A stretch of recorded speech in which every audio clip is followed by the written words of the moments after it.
Hello guys, in this video I will show you how to fix a muted video on TikTok.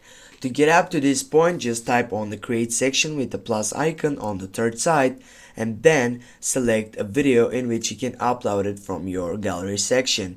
We're gonna go with, I don't know, with a video, for example, it will be this one, and we'll go next.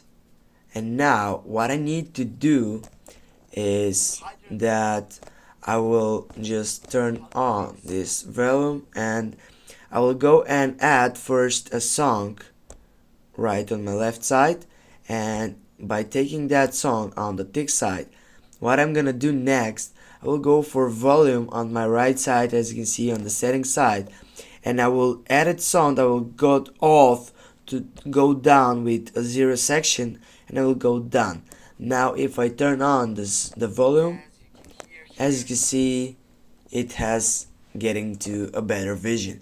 Thanks guys for watching. I hope help you this, and don't forget to hit that like and share the video. Also, see you soon guys, and have a nice day.